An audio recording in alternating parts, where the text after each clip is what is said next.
Pues bienvenidas a todas las personas que hay conectadas en este momento. Welcome, all of you. Welcome, everybody. So we will now start this wonderful webinar on this Friday afternoon.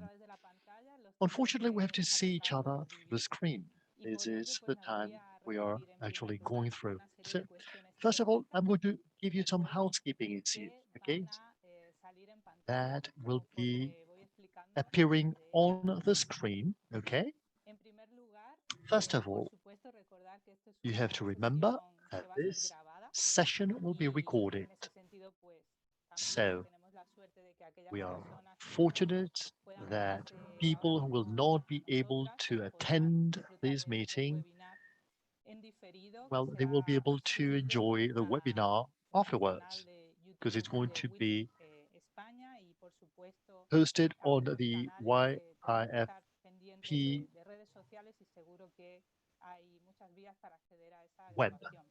website and its YouTube channel. You have to remember that we will use two languages, both Spanish and English. For that, we have simultaneous interpretation. People who have never enjoyed that service with Zoom, below the screen you can see an icon of the earth, and there you'll find English and Spanish. And that's the language you will be listening to. If you want to listen to the conference in English, you have to push English. If you want to listen to it in Spanish, you have to push Spanish. After the three presentations, we will start with the Q&A. Well, given that we have little time, it will have to be done through the chat. There is a lid that says chat, and you can open up the window or you can send your questions or share your thoughts at the end of the three presentations. And then, of course, we are also on the social media, talking about all of the things that will be happening in this webinar. This is the hashtags, both in English and in Spanish. Feminist peace, women WPS in 2020, and UNSCR1325. These will be the hashtags for the session. Fine. Having said that, first of all, okay, now I have the honor to introduce this cycle of webinars that we have entitled 20 Years of the Gender, Peace and Security Agenda. You start not because I am the one who is supposed to do it, but by chance, I will be the one having the floor. So I want to thank you. I want to thank from the bottom of my heart. I mean, because it has not been easy to organize it with so many organizations involved, the Spanish section of the International Women's League for Peace and Freedom, and also all of the organizations with whom we have been working. The Alliance for Solidarity, with the International Catalonian Institute for Peace, the School of Culture Peace, ICIP Center, the Delard Center, and the Malaga University, where I work. My name is Carolina Jiménez, and I'm a professor of public international law at the University of Malaga. And I am part of the board of WILPF Spain, and I will be moderating this webinar. The cycle is composed of 3 webinars. This is the first Friday afternoon, and I thank you for all of you to be here and attending also next Friday and also on the 20th. All of the webinars will be at the same time and with the same platform, with Zoom. And the 3 have been organized by these wonderful group organizations with whom we have established wonderful channels and synergies that can actually be seen. They can be materialized in this webinar. This is the outcome that the Alliance is giving us. all of the people who are doing research for peace and gender in order to be all together in an event like this one, which, as I'm telling you, has been the outcome of the product of many people's work. So I thank all of the organizations, all of the participating organizations, and all of the thinkers and participants to be here with us, not only today, but also in the next 2 webinars. So now, let's start today's webinar. The first one, and today is Friday, the 6th of November, it has as a title, the Gender, Peace and Security Agenda in its 20th anniversary, a transforming agenda. I think this is a good question, especially when we have been working for not only days, but weeks on these analyses, this retrospective view of what has been done during these past 20 years. However, there are still many pending issues, and there are many in-depth analyses that are needed in order to understand what has been the real impact of that resolution. That resolution was a real landmark. It brought to the international agenda issues that had been forgotten or overlooked or had been marginalized. I even devoted my PhD dissertation to that. I have carried out many research studies about this, but we need to stop and think and wonder, has this agenda been a transforming one, or could it be so in the future? And for that, we have today's section, in which we have 3 exceptional speakers. We start this webinar with an excellent level. These 3 speakers are fully committed to the process of women, peace, and security. Let me introduce each one of them before giving them the floor. Each one of them will be talking for about 15 to 20 minutes, and at the end of the 3 presentations, we will open up a Q&A section to share questions and thoughts, which will be very, very enriching. Because at the end of the day, what we want is to have a rich dialogue in which we make all of the voices present here be heard. So to start, we will listen to Madeleine Rees, who is the Secretary General of WILPF International. WILPF is the International League of Women for Peace and Freedom, the oldest women's organization fighting for peace and for freedom, and to find other ways of solving conflict. Of course, our speaker has a very long-standing experience, and it's a great honor to have her with us. She has been working as a lawyer, and that's why she has precised, specific legal concepts like discrimination in the International Human Rights Court and the European Union's. She has worked also at the High Commissioner of the United Nations for Human Rights. Not only in Bosnia, where she had a chance to denounce the exploitation of women by the Blue Helmet of the United Nations.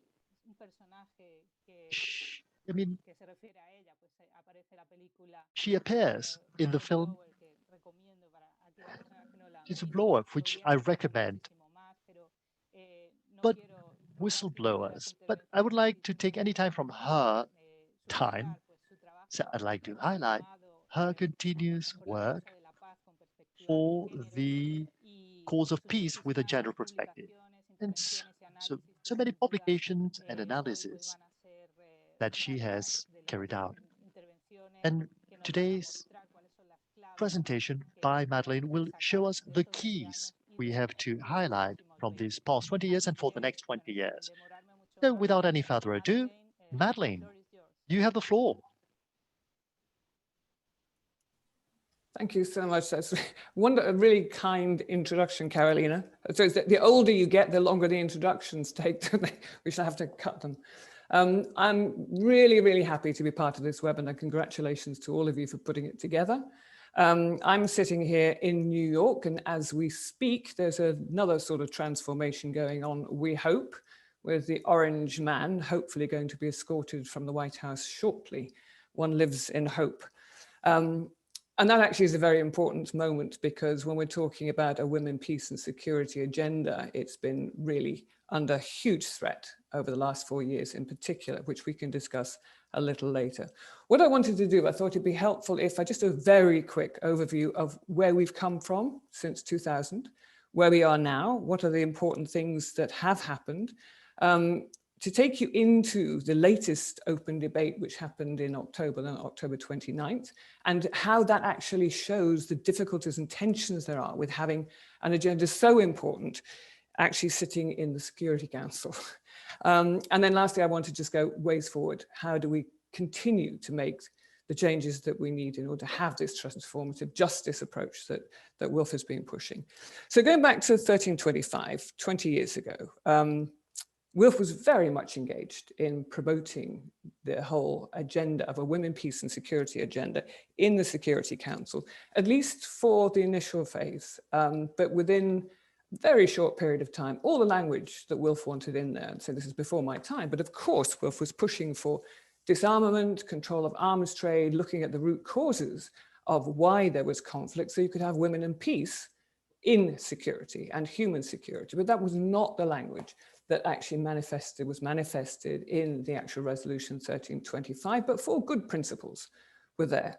And it became, as you all know, 1325 was the most known resolution of all Security Council resolutions, I think. Women around the world claimed it as the beginning of a transformative agenda, despite its sort of imperfect language. Women organized, and the first one was in Kosovo, where there was the first peace process after the passage of 1325, and nothing happened. They were not included. It was done in the same way as these peace processes had traditionally been done, without the participation of women. But I don't know whether you have this expression in Spanish, but we have one in English, which is, you know, the resolutions became like buses. You wait around for hours for one to turn up, and then they all come at once. So in 2008, 2009, we had a ton of resolutions all coming forward, with a focus very specifically on sexual violence in armed conflict, which is one of the issues that then became the main way in which the Security Council focused its attention on it. It called on the ending of sexual violence on conflict, good, obviously. It focused very much on it being used as a tactic and a weapon of war, good, reflecting decisions from the ICTY and ICTR. It also set up the mechanism for the special representative and demanded accountability, all of which is good. But there was 3-4 resolutions solely on that topic, which made it appear very much as if the real focus of attention was on women as victims of sexual violence, not as active participants in bringing peace. And of course, WILPF was very active in monitoring and trying to input language into these resolutions. And 1889 is the one we like best, because it actually does refer to the context in which violence against women occurs in conflict and the build up to conflict, as rooted very much in economy and militarism. We didn't get militarism, but we did get the importance of economic sustainability for women in 1889, so we like that one. And then we have survivor-centered approach in 2467, which was the last of the substantive resolutions before we move into the South African one of earlier this year. And I've got to say, it is a little bit a bit of a vanity project for many governments. They become the president of they hold the presidency of the Security Council, and I think it's very important that they announce their commitment to women, peace and security by drafting another resolution. And that's sort of where we are right now. We have gotten, the language is very, very important, because what has happened over this 20-year period is we've moved from the vaguer language of 1325 into greater specificity and much more inclusion of law, which is good, because we used to have just the Beijing Platform for Action and CEDAW in the preamble, we all recall, but not in the operational paragraphs of the resolutions, which are fundamentally important. Now we do. 2467 was quite a leap forward in that, and it actually cited CEDAW and General Recommendation 30 in its operational paragraphs. So that's really good because it means we're making the links between the necessity of security being bound up in and resting entirely on human rights. So some of it we like. I think it's having a survivor-centered approach, changed the language a little bit from victim to survivor, which also is good. But also over the last few resolutions, we've moved into inclusion of language on women human rights defenders, on the participation of civil society, all of which has been building, if you like, on the initial resolutions as the Security Council has learned from us what needs to be done in order to have that effective participation. But the criticism I have of it, of many of the resolutions and the approaches we're taking, is we still see an essentializing role, that basically women are seen as the bringers of peace or the victims of the violence. And so we still haven't really changed that narrative to understand exactly what it is that needs to be done in order to have effective participation and what that means. And part of it's a problem of this binary notion we start off at the beginning. I'm very glad you say gender and transformative agenda. Because by calling it the women, peace and security agenda, the boys immediately thought it was nothing to do with them. You know, it was sort of, oh, well, that's women, peace and security. What do women do? They should participate, they can bring peace, and they are victims. And that really has thrown us off, I think, in many ways, in the approaches we could have been taking.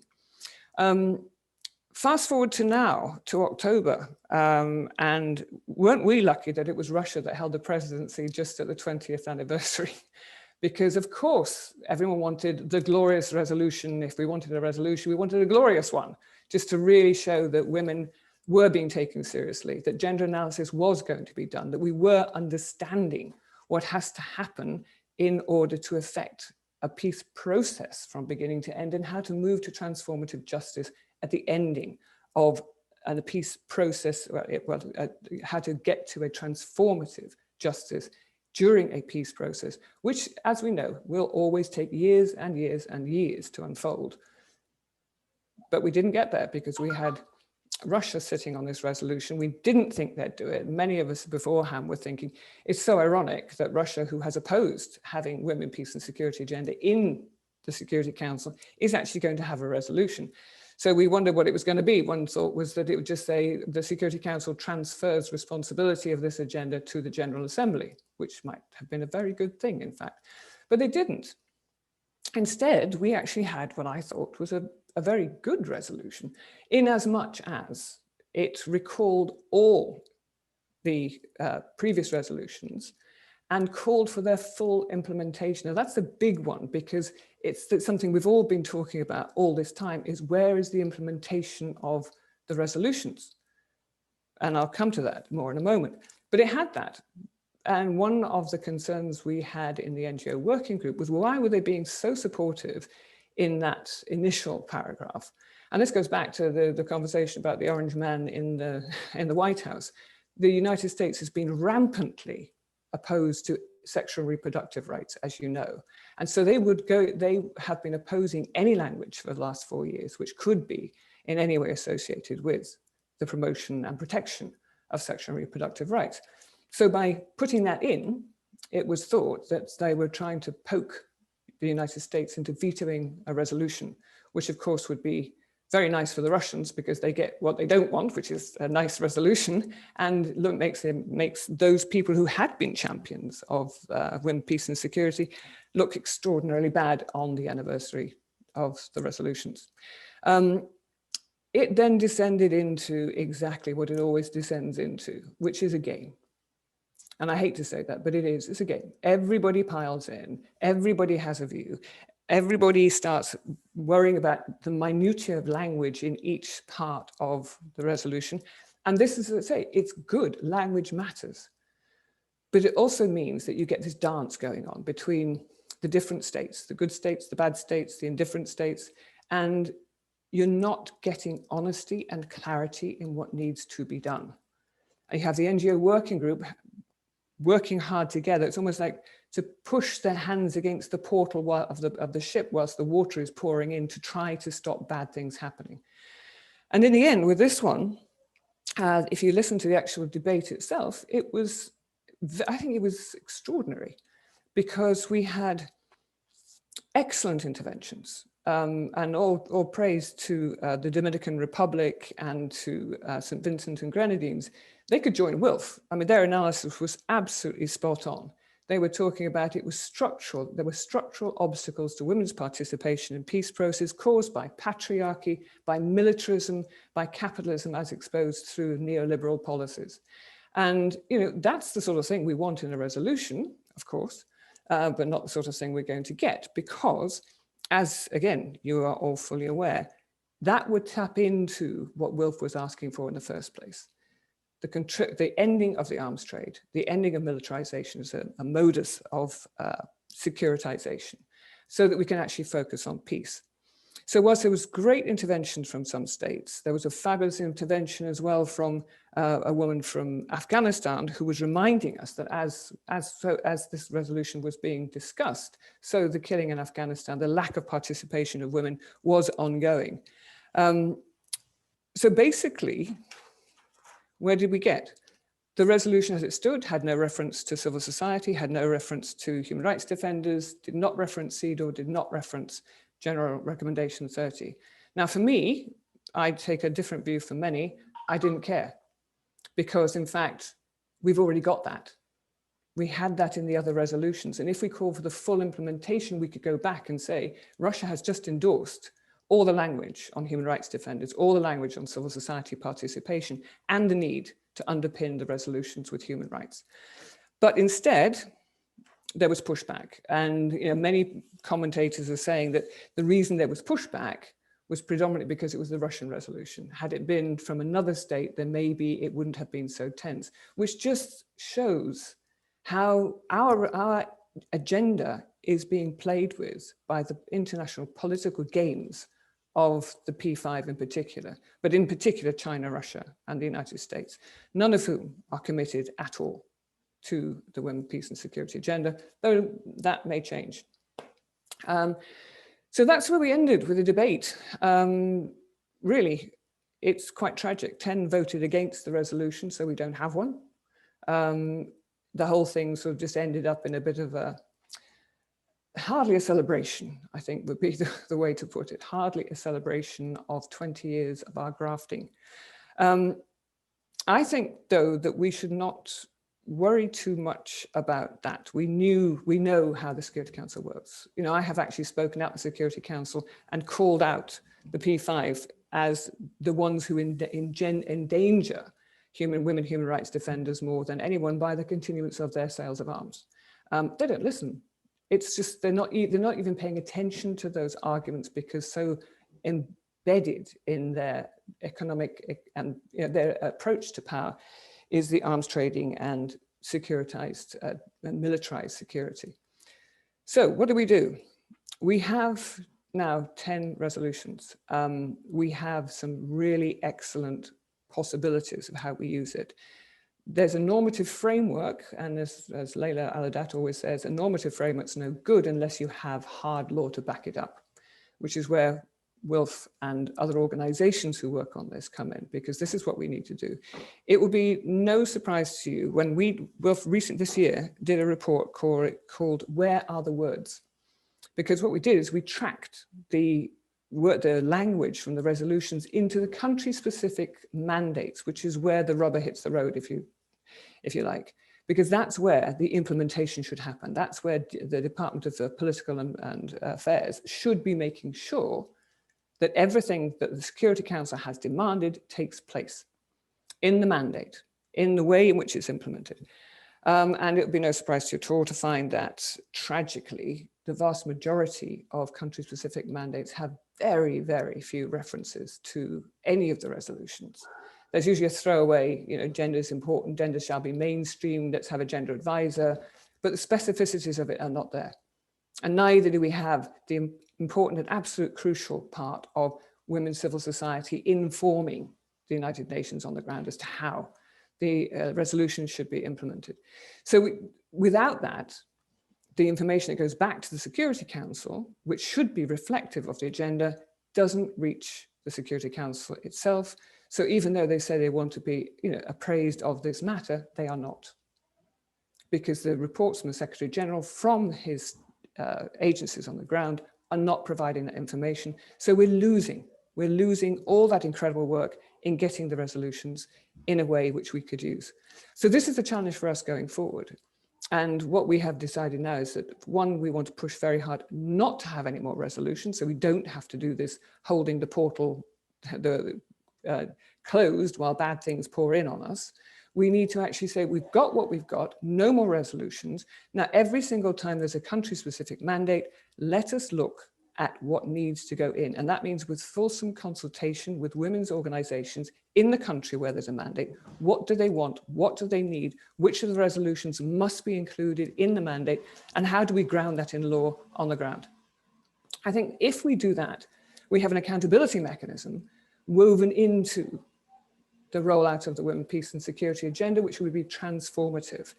Now, the other part is trying to get the UN itself to do that. I was at meetings fairly recently with the head of DPPA, and it struck me that I was having the same conversation that I had 20 years ago. We were still talking about getting women into peace processes, as if we haven't been doing this for 20 years, as if we haven't shown that when you do, it provides for better and more sustainable peace. But it's complicated. And I always come back to that word, it's complicated. Well, it's so complicated, we can't do it. It has to be done. And one thing I think is for the United Nations to do is to not make the first part of negotiation about women and their participation, our participation. It can't be that. Because then that becomes the boys sitting together and saying, well, if you bring two, I'll bring those two, and then we've got women's participation, we've ticked the box, and that's it.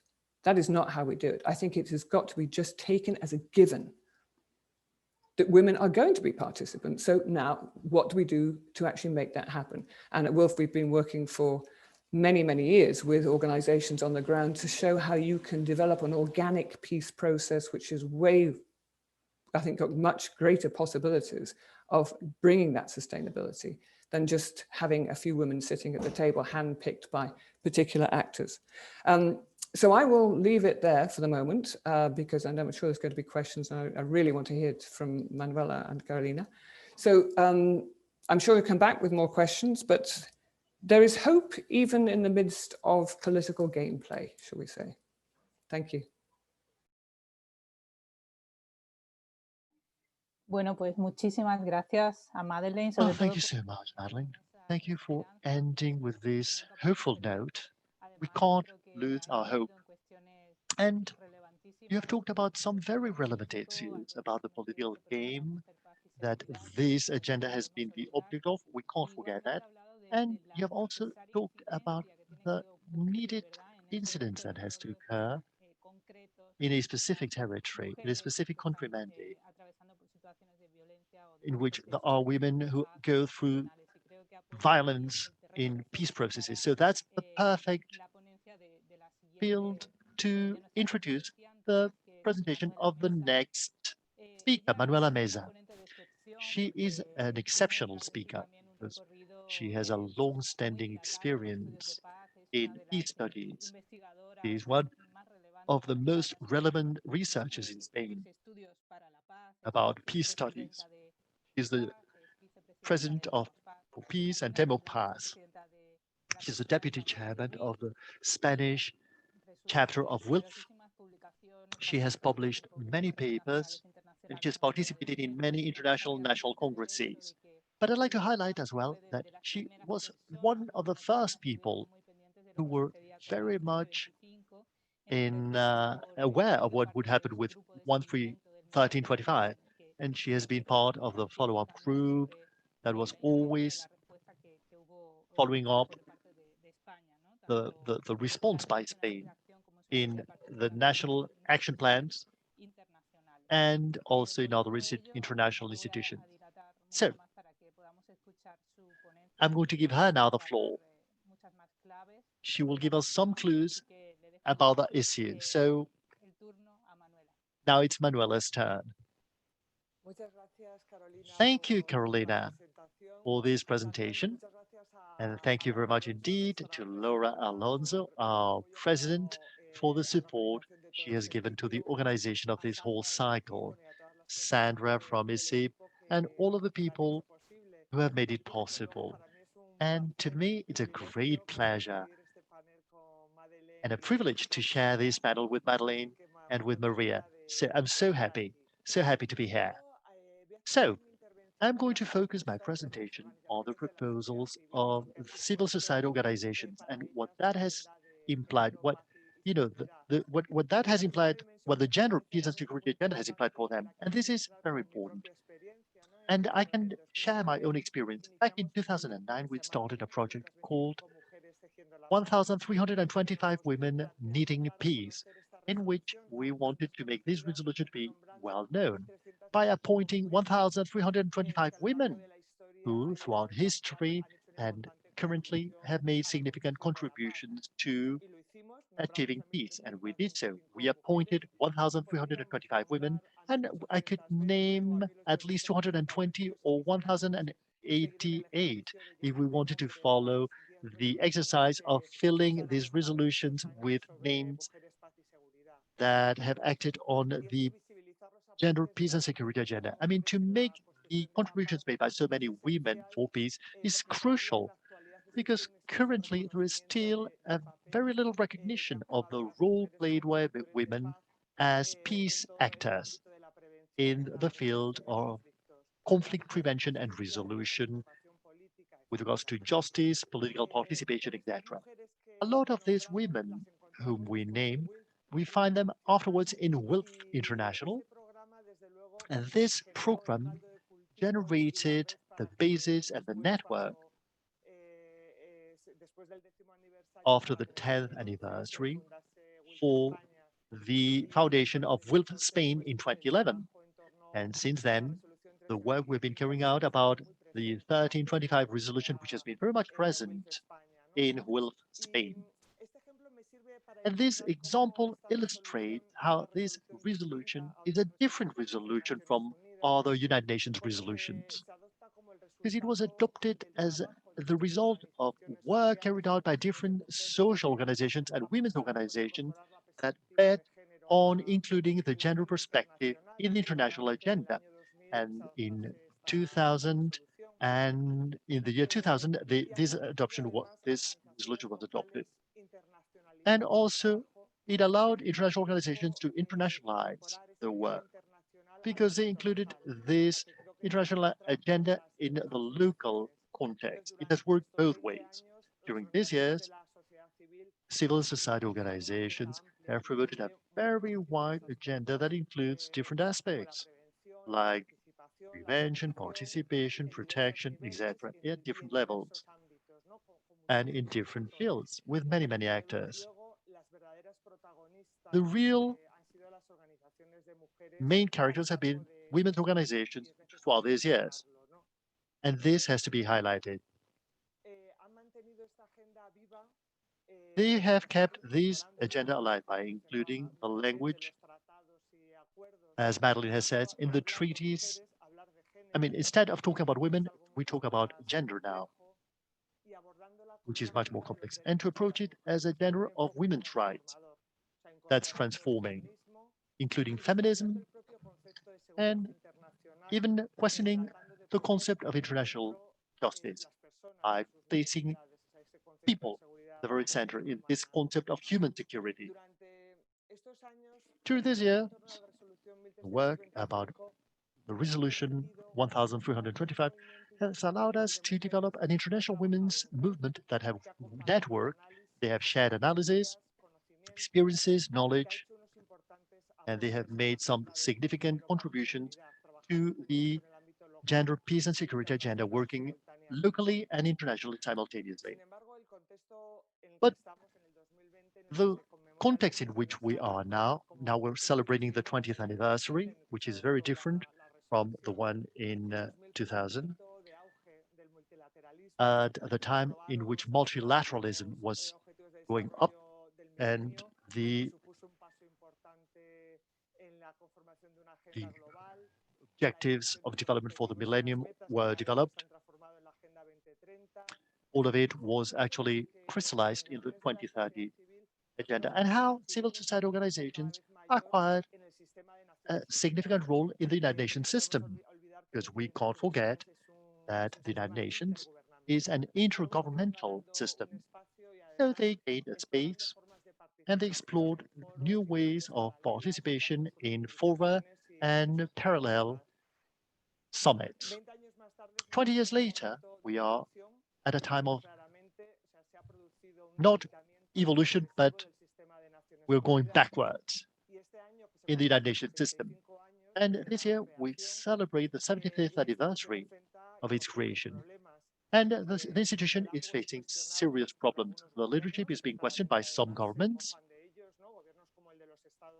like the USA, for example, which they ignore, they bypass the institution and they promote racist policies that make us, they remind us of the previous years before the Second World War, the years of fascism with its differences.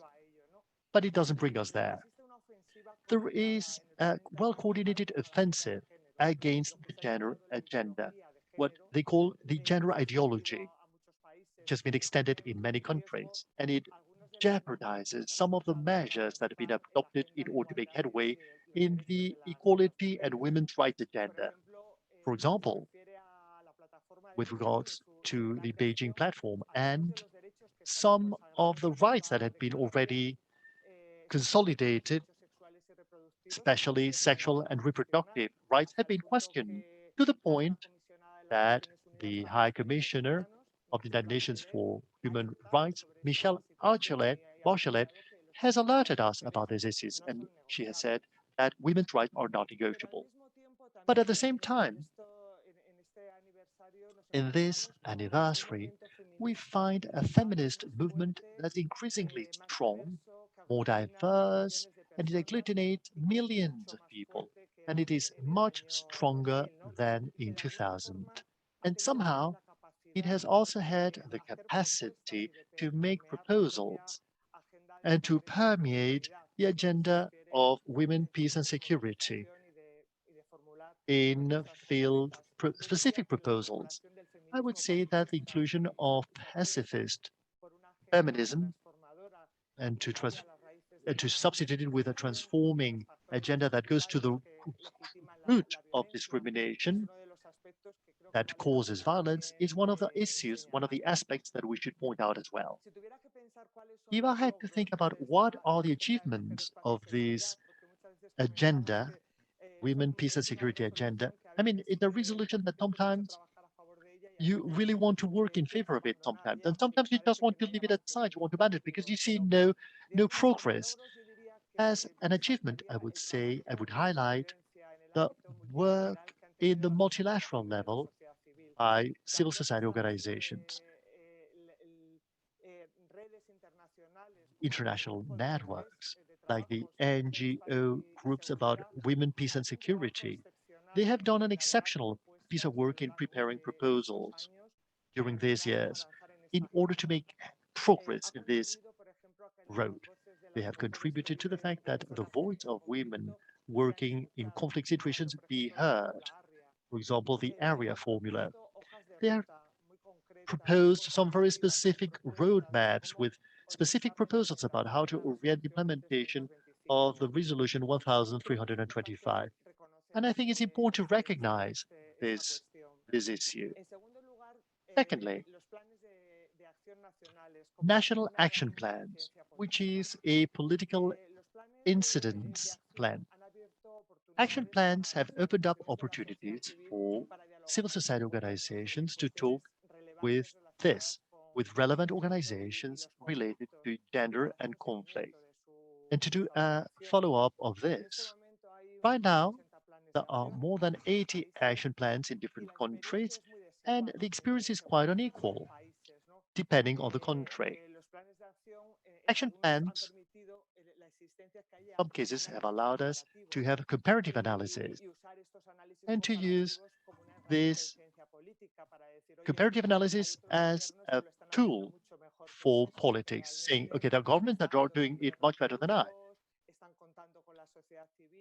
They are counting on civil society. And that's important. Governments like the Dutch government, who had a very participative action plan that included civil society organizations and even women's organizations in conflict areas, and to include a plan that included the proposals. In the case of Spain, Spain adopted the first action plan, and in 2017, the second action plan. The first one in 2007, the second one in 2017. There was a consultation process with civil society organizations. Some of us had the opportunity to participate in this process in different times. The plan was improved in some issues compared to the 2007 plan. It included that the follow-up reports were included in the parliament, were presented in the parliament, that gave them greater relevance. And it included this agenda to the agenda in aid for development, but the demands of civil society were not included in the plan, specifically with regards to the assignment of the human and financial resources and an implementation calendar with some specific commitments and indicators that allowed us to have a real follow-up for implementation. That was not attained. I mean, some do not have financial plans and others do have it. And this is something we aspired. Maybe what's most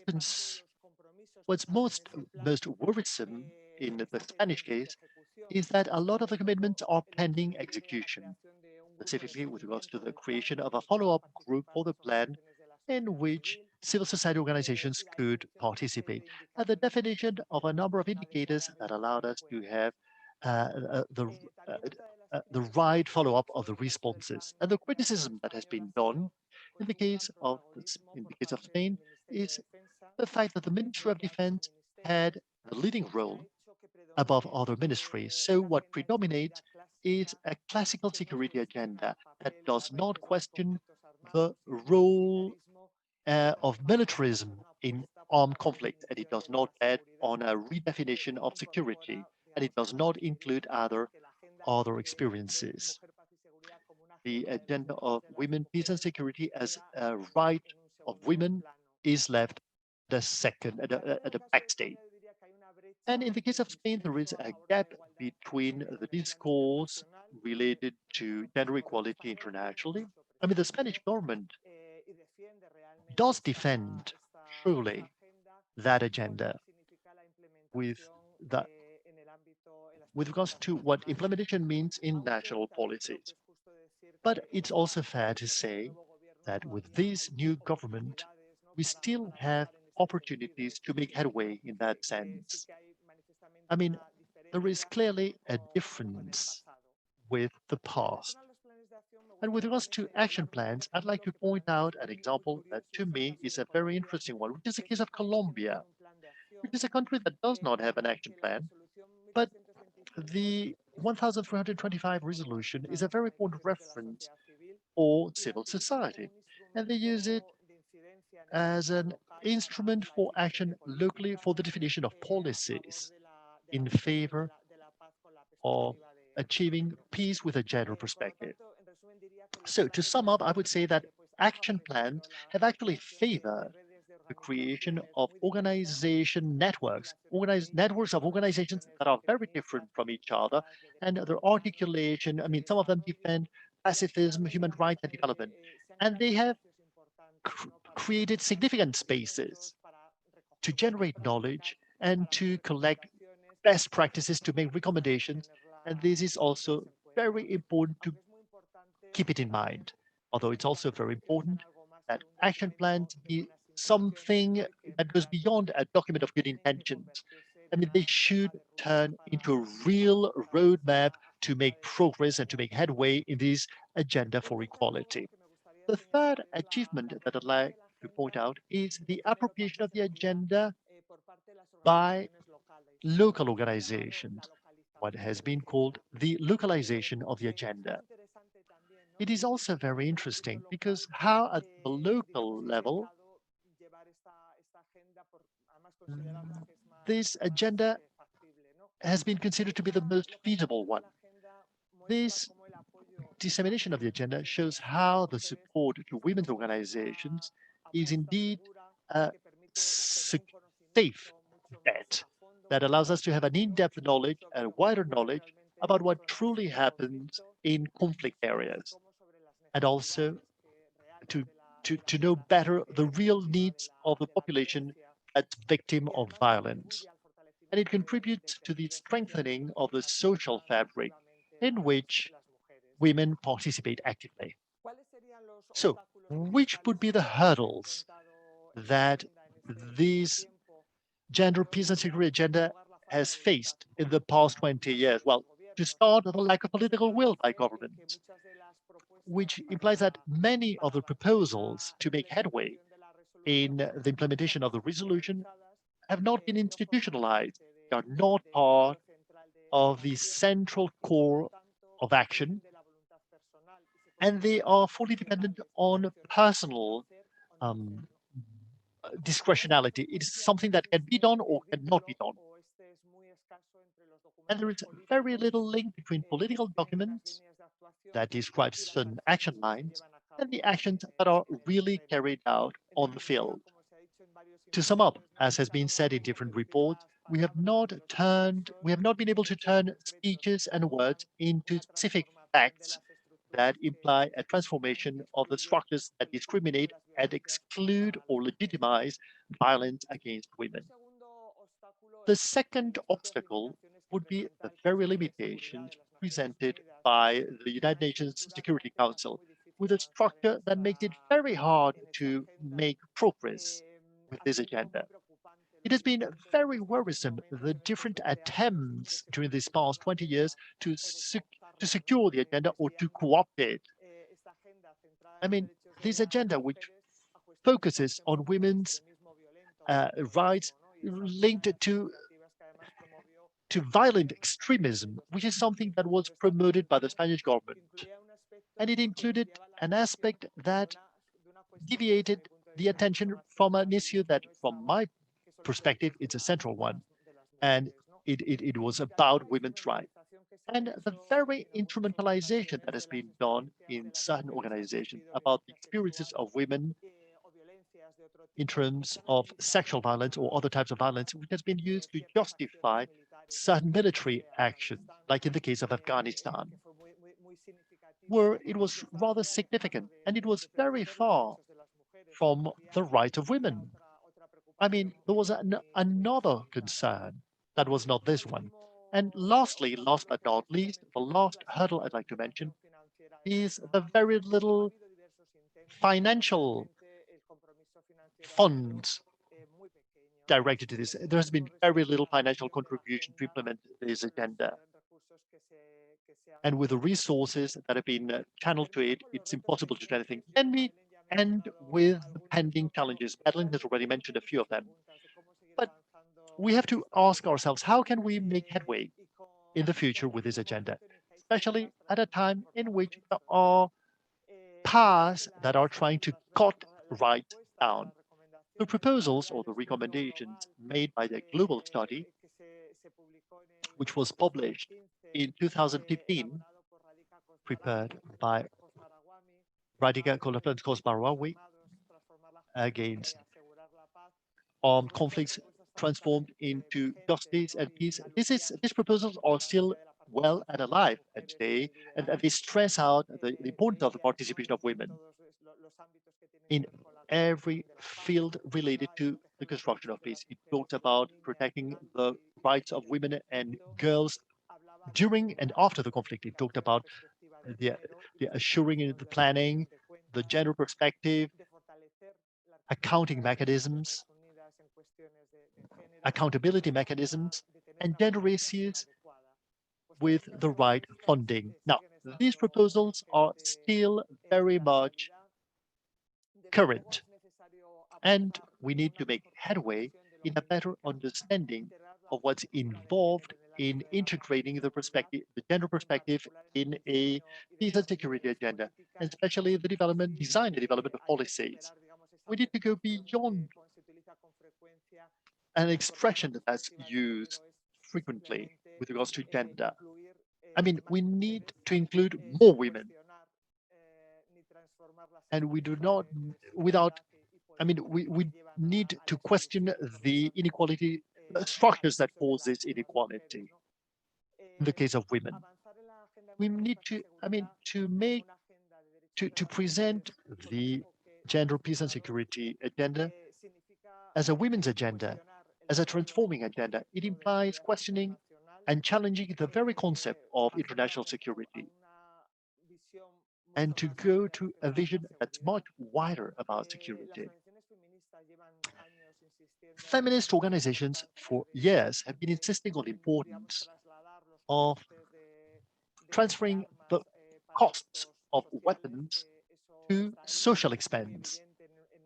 And this is a crucial need, especially given the current situation.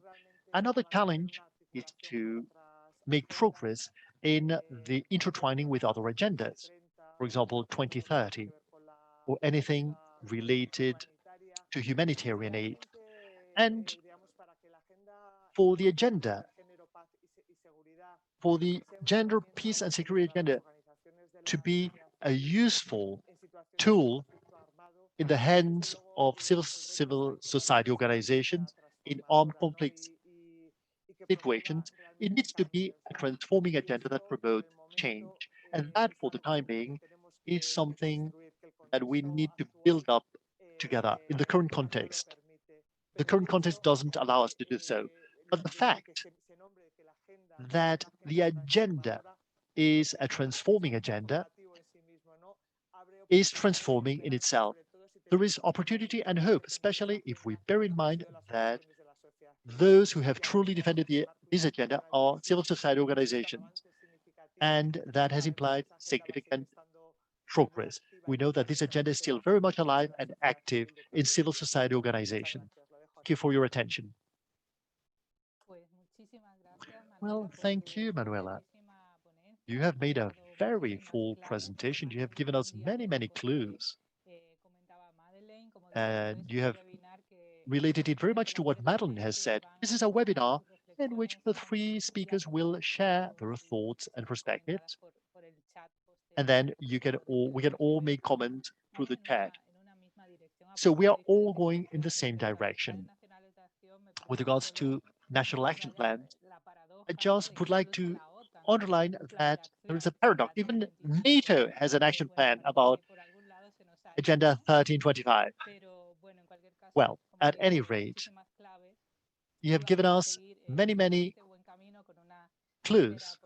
And now we will give the floor to the third wonderful speaker. And she's going to have a hard time now because she's the third and last one. But I'm convinced that she will actually complete this webinar wonderfully. María Villegas is a member of the board of WILPF Spain. She's a researcher at the School of Peace Culture. She is also part of a network of mediating women in the Mediterranean. And she herself materializes some of the points mentioned in the gender, peace and security agenda. She has worked in many organizations with a lot of impact. And that's why we will now give her the floor to make a contribution. So whenever you want, Maria, you have the floor. Well, thank you so much, Carolina. Good afternoon, everybody. It's such a pleasure to be here, sharing this discussion with women I truly admire. Women I've been learning from for so many years. Women who are a point of reference in many organizations. Madeleine, I mean, you have made WILPF International grow so much, and Manuela Meza, and Carmen Magallón. I mean, without you, we would not be here. And I'd like to thank also the friends and colleagues who have been working behind the scenes to organize this seminar. It's a lot of work to organize a webinar like this one, and it's such a pleasure to be able to participate with all of you. As Carolina has just said, I have the hardest task because I'm going to try not to repeat what has been already said. And I'm going to try and contribute with some new ideas. I know that the ideas may be repeated because, well, we all know what the women, peace and security agenda has been for the past 20 years. I mean, it's a shared vision after all. And it is a wonderful opportunity to have this webinar to think all together about so many years of hard work. At the School for the Culture of Peace, we all started working on this back in 2004. And if we look back and to value the work, the hard work carried out by so many women's organizations, not only during these past 20 years, but during the past century, it allows you to feel part of a network of affection and feminist commitment, which is what unites us today. I've entitled my presentation From a Room of My Own to the Group of United Feminism, 20 years in the implementation of the agenda of gender, peace, and security. I believe that in these past 20 years, there has been a significant evolution. In 2000, we women needed and demanded to have a room of our own, as our dearest Virginia Woolf proposed. 1325 came to claim the significant role of women in peace, a role that had been denied to us, although we had tried to occupy our post and we had tried to claim our right to it. But 20 years later, in an international context like the one we find ourselves in, with the lack of, with hyper-patriarchal leaderships, as is the case of the USA, although if the orange men will be leaving in a few minutes, the White House, at any case, and Russia, not to mention Russia, as Madeleine has already said. I mean, these patriarchal leaderships are being extended throughout Europe in a context of pandemic and an increasing precariousness. Not only do we need a room of our own, but we need a united feminism room. I don't know if you know this game. It's a sort of a feminist trivial game that was created thanks to a crowdfunding in which a lot of women gave a little bit of money in order to be able to create this game. Instead of earning little slices, you win little cards like with names of significant women like Simone de Beauvoir. And it's a good way of summing and adding knowledge amongst us feminists. So the hurdles and challenges that this agenda poses are so gigantic that they require a good team of pacifist feminists able to be united with their friends, with friends of the anti-racist ecological movement, just to mention just a few of the alliances that I believe are crucial. There have been a lot of progress. Manuela has talked about a few of them, Madeleine too. In addition to the resolutions of the Security Council, during the last 20 years, they have also developed political and regulatory tools like action plans, recommendation number 30 of CEDAW. Institutional figures have been created, very important ones like the special representation to the Secretary General about sexual violence in conflict, or the experts that give her advice, the advisor for women, peace and security issues at the European Union. In other words, there have been some progress at an institutional level. And at the same time, civil society organizations have articulated a large part of these rights based on the demands presented in this agenda. And there have been also cross-sectional initiatives that have united different women, mediating women, diplomats, academic women, to claim an active participation of women in peace negotiations. Civil society, as Manuela and Madeleine have mentioned, have been a key has been a key actor, and women organizations from all over the world have actually devoted themselves to this issue by articulating this effort, both locally and globally. And the participation of women has also grown in peace processes, although in an irregular way. Thanks to the effort made by many, many organizations, sometimes in a well coordinated way with actors from the United Nations. And civil society has also been very active in international significant campaigns, like the ones that we have in the process to approve the arms trade control, or the document to prevent nuclear arms, recognized with the Nobel Peace Prize, in which, well, feminist organizations played a key role. And notwithstanding that, after 20 years, and in spite of all of this progress, this resolution, which has an enormous potential, well, that potential has not been achieved. We still have very many pending challenges ahead. We are in an international context in which there is a significant tension, on the one hand, before the progress made in gender equality and the strength of the feminist movement in its alliance with other movements, like the rights of LGBTI people, and secondly, the consideration of these ultra-conservative leaderships and patriarchal leadership, which have just a single political agenda which concentrates on the restriction of the women's rights and LGBTI people's rights, and to end with this agenda. And they want to end with feminism and the agenda of on gender, peace, and security. And they challenge, because it challenges these patriarchal views of the world. And there are many, many obstacles that have not allowed us to reach the full potential. And women's organizations have constantly put on top of the table this. But in spite of it all, there are many obstacles.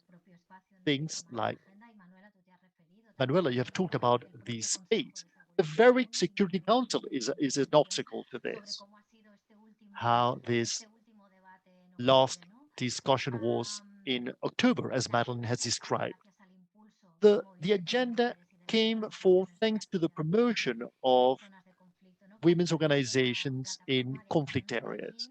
And the Beijing Action Platform made a significant step forward by opening a gap in the almost impossible to reach Security Council. And yet, in the last few years, with this political movements that are so ultra-conservative, we have in the international arena discourses and political practices that promote xenophobia, racism, homophobia, and hatred against women, and they question multilateralism itself. The Security Council is a stage in which these dynamics are acted out. And the very fragile consensus that had been reached around the agenda on women, peace, and security was broken up with the approval of Resolution 2417 in 2019, which was approved with the abstention of China and Russia. But their text had to be widely cut back, as Madeleine has just told us, with regards to the mentions to the sexual and reproductive rights of women, which had to be cut out completely in order to have the support of the United States.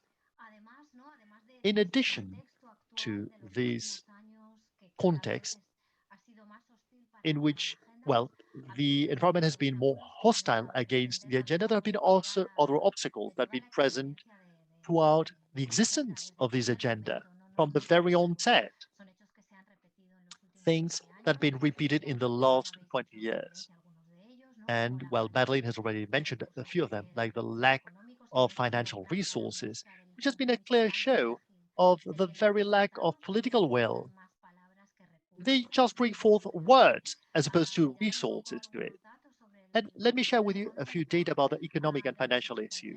Out of the 83 national plans and national action plans that we had at the beginning of 2020, only 34% of them had a specific budget for their implementation. Almost 70% of the national action plans had no financial resources whatsoever. And we know that paper can hold just about anything, but it's impossible to be able to implement anything, or at least really transforming policies. And this lack of political will, this very fragile will, has been crucial in the impossibility of applying the agenda. Paradoxically, in the last 20 years, states have tried to occupy a central space by displacing civil society from the leadership it had at the beginning. And what this has had as a result is a total bureaucratization, red tape surrounding the agenda with constant approval of new resolutions, which without it being implemented practically. I remember that during the celebration of the 10th anniversary, when Resolution 2248 was presented, and as Manuela has said, the Spanish government had a significant role in it, civil society said that that was not the time to approve a new resolution. The time had come to show a real commitment with the resolutions that had already been approved. And afterwards, this trend has increased, even more so with the approval of new resolutions, which have brought us to the exclusion of some rights recognized, especially in the sexual and reproductive field. So we can't separate the protection of women against gender-based violence from their participation in the recognition of the rights, in the guarantee, in giving guarantees for the preservation of their fundamental rights. Now, this uncertain scenario with fragile political wills and uncertain progress, but with 20 years of implementation, allows us to have a certain perspective in order to assess it, but also to identify some of the challenges for the near future. And I believe that we need to focus on this part. We need to make an assessment. And I think it's crucial to actually face the issue and see how we will actually meet the challenges we have ahead. I believe that these years have shown that the agenda is a very wide-scoping agenda, and that has been a significant point for the actors in charge of implementing it. But this wide scope, whilst it implies a challenge, it also gives us it gives it a transforming character. It allows us to be well aligned with our feminist vision. It allows us to approach integrally the causes and the consequences of violence, short, medium, and long term, with all of its complexity and with all of its width, and not just focusing on some specific issues that are interesting to states or to organizations in a certain movement, but feminist, pacifist women must face that complexity and put it on the discussion table.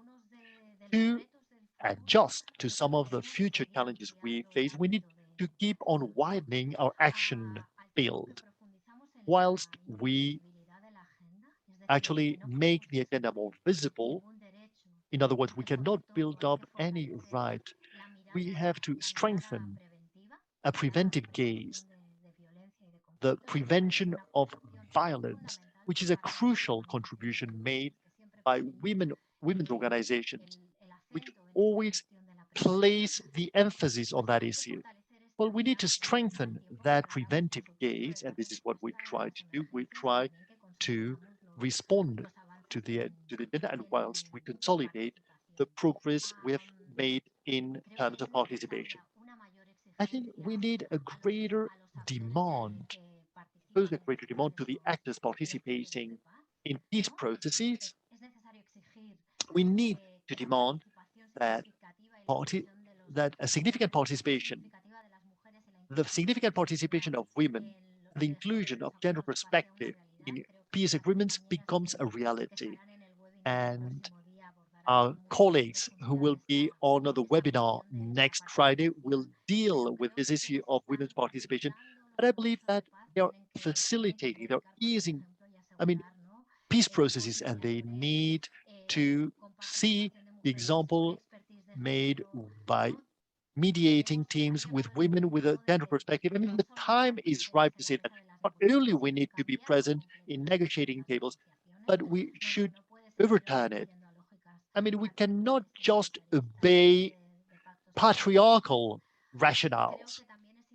It's also important to highlight the role played by other social actors for the development of the agenda, like, for example, the defenders of human rights, who are currently victims of many, many threats against their lives and the application of their own rights. We need to double the efforts made to guarantee their protection and at the same time to strengthen the political participation. And from that point of view, I believe that we have ahead of us a very significant challenge to be able to intertwine all of these with other crucial agendas. Madeleine has mentioned some of them, Agenda 23. I'm going to refer to others, which are also tremendously important for the next 20 years. The time has come to overcome this binary outlook, as Madeleine has said. To just place women at the very center. I think we should also try to include bases that strengthen the intersectionality within the agenda and the recognition of the fact that the impact of violence, that violence does not only impact women, but it impacts many other people. And we should strengthen the alliance between the feminist movement and the movement for the rights of the LGBTI people. And it's an agenda that can only, it's an alliance that can only strengthen our shared agendas. And it is a crucial challenge. We need to strengthen our alliance with the agenda about women and of young people and participation, which is also very strong. And internationally, young people are becoming a crucial political actor. And here too, I also believe it's important to express by linking up all of these agendas with this global justice agenda, in which young people are also playing a leading role in claiming their struggle against climate change and the degradation of the natural environment.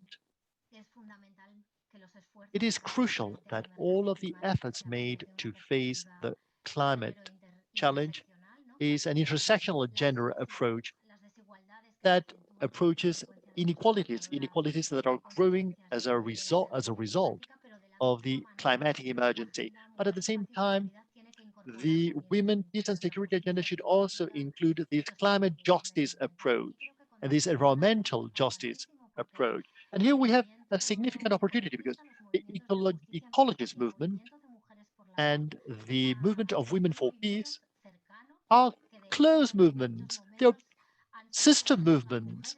The very same women have actually led both movements. The movement against nuclear weapons is a clear example of that. And right now, it's crucial that we strengthen it in order to make joint efforts to face the climate emergency with a women's and peace gaze and a gaze of the LGBTI and women's rights. And the climate emergency is also having a big impact on all of us. The pandemic we are in the midst of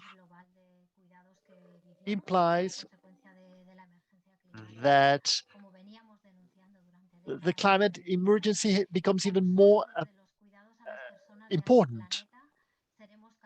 As caregivers in the planet, we will be able to face all of this. We have a lot to contribute in terms of security, caregiving, human security, security from a more holistic point of view that puts people at the center and not armies and states. So, I believe that in an international context of increasing militarism, of patriarchal leaderships, in the very midst of a very serious pandemic, the international agenda about gender, peace, and security is a very useful and efficient tool for the construction of a transforming peace that can face complex armed conflicts globally, or the climate emergency that I've already mentioned. But we also have local challenges ahead, like the situation of women who defend human rights. The agenda should be useful for the transformation of peace, global peace and security policies, and this can only be attained with political will by states, with a well-coordinated action of all of the stakeholders. But given the current context, for the agenda to be truly transforming, it is crucial that civil society and women's organizations become the stepping stone for this agenda, whilst keeping the gaze on the identification of weaknesses and also the identification of opportunities and gaps through which and cracks through which we can keep on trying to give our feminist and pacifist view to attain a full implementation of the agenda. Thank you. Well, thank you, Maria, for this presentation. Wow, you have really gone beyond the goal.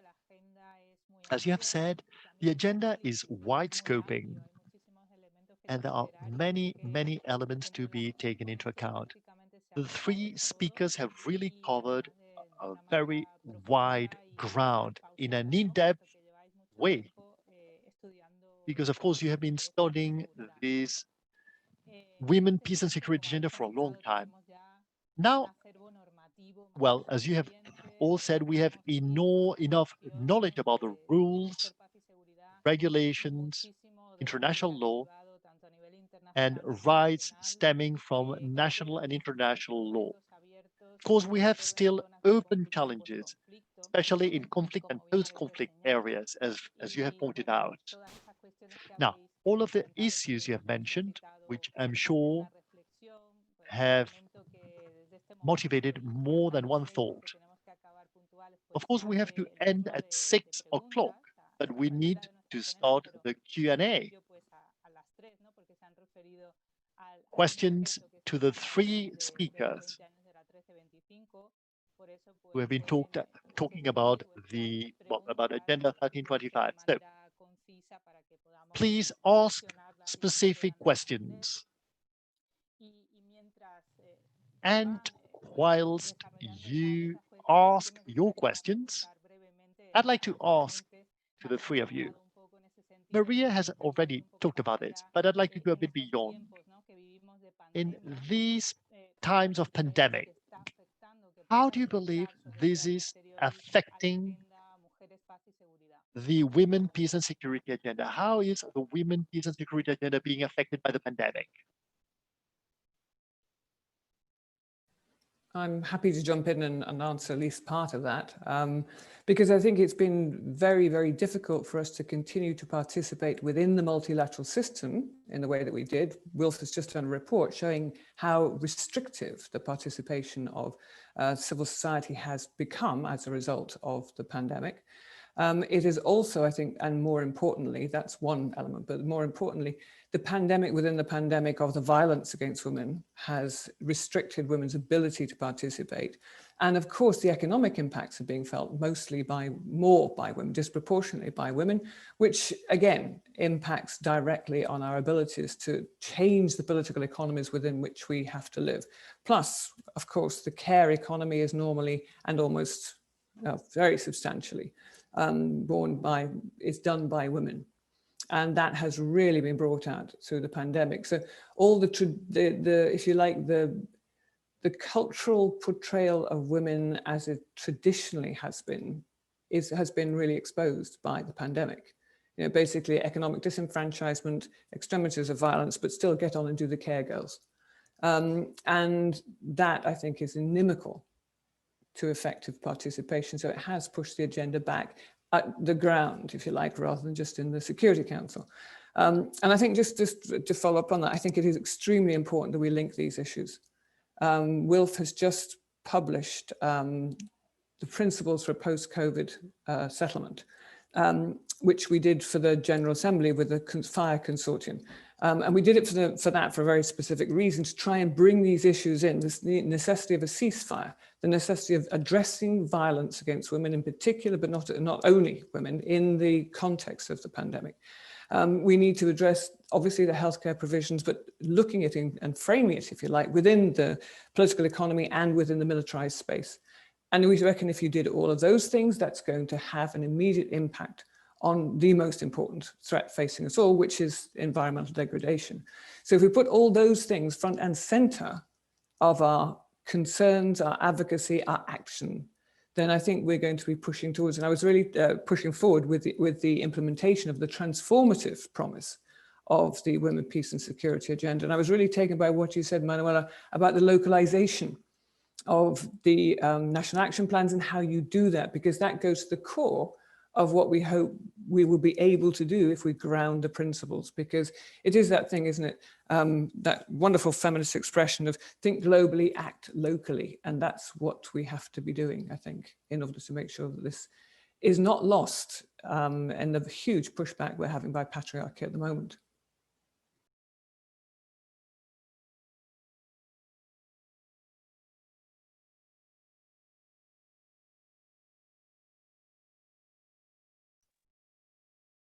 Absolutamente. No sé si Manuela o María quieren añadir. Absolutely, Madeleine. I don't know whether Manuela or Maria would like to add anything else to what has already been said by Madeleine. Well, I do believe that the pandemic has also opened up a unique opportunity to talk about military expenses, to challenge military expenses. This is an old claim of ours, but now it's even more difficult for governments to convince people that the priority is to keep on buying weapons, sophisticated weapons, when they haven't got enough money for masks. So I think it's a window of opportunities opening up in order to contest these military policies that, regardless of the ideological approach, I mean, when the situation doesn't justify it. And I mean, we've been claiming that for ages now. But I believe that this is a discussion, this is a debate that we can win. We can contest this militarism in this context. Fine. So now I'm going to give the floor virtually to a question that has come through the chat by Pilar. Pilar says, we have talked a lot about the difficulties and the challenges, but she asks us to elaborate on what has the agenda been useful for in the past 20 years, with some specific examples. In armed conflicts, I mean, we know that the regulatory framework is very large. Do you have any information about what it has been useful for specifically in conflict or post-conflict situations? Well, I could start. If our comrades from WILPF Colombia were here, they could share with us wonderfully how Resolution 1325 has been very useful indeed to make Colombian women to play a significant role in the Colombian peace process. Although it is the very best example we have at hand, I mean, a peace agreement was reached with a gender perspective, not only women as victims, but also women as peace promoters. We find that at a local level, there are many women's organizations who are working in violence contexts. And the resolution has been a tool that allows them to play a leading role in their peace construction work. I believe that agendas are local agendas for women's organizations. It is important that we strengthen these agendas. We should never lose them. But we have to know that internationally, the agenda is a tool that places civil society in front of governments with a different position, in a stronger position. Women in many places have been able to open themselves a space in local peace processes, but not only locally, the very process of empowering of many women's organizations. I mean, with all of its international sections, maybe Madeleine could give us some specific example, but all of our comrades in Africa and in Asia, in Afghanistan, Pakistan, and in many other places who have used Resolution 1325 in conflict contexts to place their claims and to strengthen those claims. Anything else to add with regards to that question, please? I think just to follow up from Maria, I completely echo the fact that it is a real rallying cry. Whatever happened at the Security Council, what women have done with that is quite incredible. So you have women in Yemen who will actually say, I'm not going to wait for an invitation to come to the peace process, I'm here. The women from Afghanistan did the same. And I think that has got to be the way forward. It's not to wait patiently for them to give us the implementations. We take it. They've given us the normative framework after we fought to get it. Now we have to ground it. And just one plea as well, I think that there probably aren't many people on the webinar who are going to be, who live in states which are coming up for the presidency of the Security Council. But one thing we must do is make sure that none of them do a vanity project and start introducing unnecessary things. What we want is for them to insist on the implementation of what we've got, so that those women like Raja and co from Yemen who go anyway will get the support they need. And just one thing I think we're again seeing, as you're on the Women's Mediators Network, I think this is really so important. We need the mediators networks to actually have teams that work with civil society, women's organizations on the ground in these conflict countries, giving them support on how to use and how to claim their rights, given that we've obtained through the Women, Peace and Security agenda. There's things we can do. There's an awful lot of things we can do. And I think, but the most important thing is that it's so far, it's the women themselves have picked this up, run with it, it's ours. And we're gonna have to see it through right to the very end. We don't wait for the invitation. Sí, yo creo que hay tantas experiencias bonitas. Yo recuerdo en el aniversario de 2015 de la resolución que justamente estaba Anita, que es de WILPF from WILPF Congo, and she talked to the Ministry of Foreign Affairs, Margaret Wallström over there, and she had a chance to know Margaret Wallström when she was responsible for sexual violence issues. So the experience of working locally and to have an influence internationally is crucial in order to feel, in order to know what they're suffering, and for them to know that they're not alone. And there is a whole international network that gives them support, tries to give them a voice, and tries to carry out initiatives based on solidarity. From an identity point of view, as a group, as a community, the role the network plays is crucial. And this network has been built up with, yes, it's very diverse, very plural.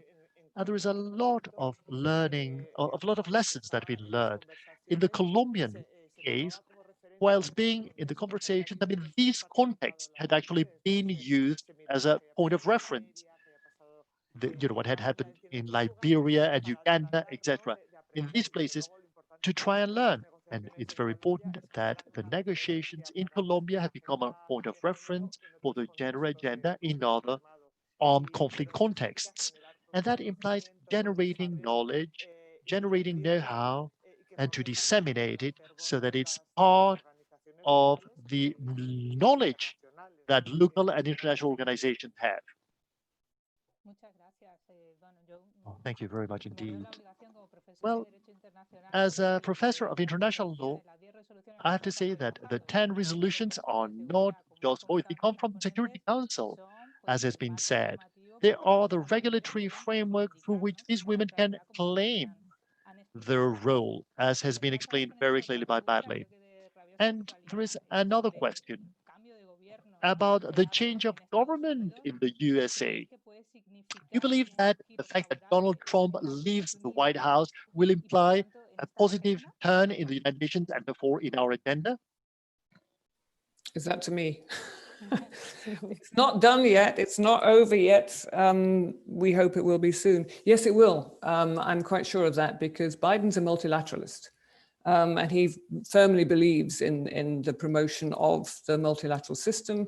We are hopeful that there will be an entirely new approach to the women, peace and security agenda more broadly, that they will stop the obsession with sexual reproductive rights and block everything that has any reference to it.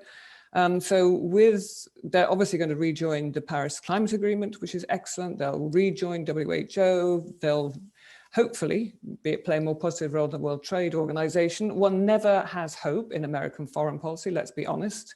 But it's got to be an awful lot better than the one that he's replacing. So yes, I think we're all very enthusiastic about having someone sane to be able to work with in the American administration. But it's not done yet. Let's hope. Y particularmente en el ámbito de Naciones Unidas, porque no Especially podemos in the olvidar context que of en the estos United 2 Nations, we años can't se ha forget privado that in these incluso la past 2 entrada years, de they have not allowed even the entry of women to the United States because of the policies that they have implemented. I mean, if Trump really leaves the White House, it's going to be a great piece of news. And the work that feminists have been carrying out in these years, I mean, that shouldn't darken or hide the horror of the last 4 years. We can't forget the enormous contributions that the women's movement has done also from the United States to promote the agenda, and women have led the movement against Donald Trump. I mean, there is a strong society facing a government that will be much better than what we have now. I mean, but that would not be the case if there were not a strong women's movement pressuring, exerting pressure for the agenda to become a reality. Exactly. Well, thank you very much indeed to the 3 of you. It has been a brilliant webinar. I mean, people who are listening to us have many, many questions and doubts, but unfortunately we're running out of time. I hope we will see you all in our next webinars next Friday. I'd like to thank all of you organizing, to the organizing entities and the 3 speakers, Madeleine, Manuela, and Maria. Thank you very much. You have achieved your goals. I apologize for any technical problems that may have happened if you have not been able to listen to the interpreter. I hope you will, if you have any questions left, please do ask them through the chat and we will try and answer them. You have also mentioned that you couldn't see our speakers. Well, we would like to say goodbye by showing all of the people who are here with us, so that we see a general screen with all of the attendants. And that's a good way of saying goodbye till next Friday. So please show us this last image with all of us, if it's possible.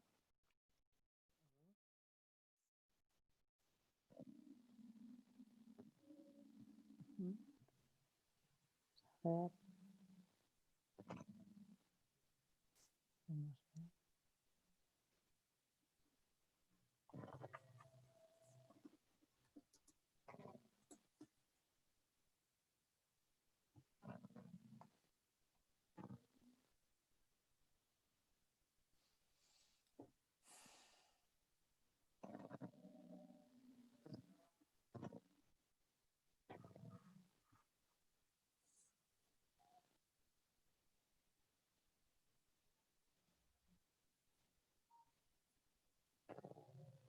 Goodbye, Madeleine. It's been a pleasure translating for you.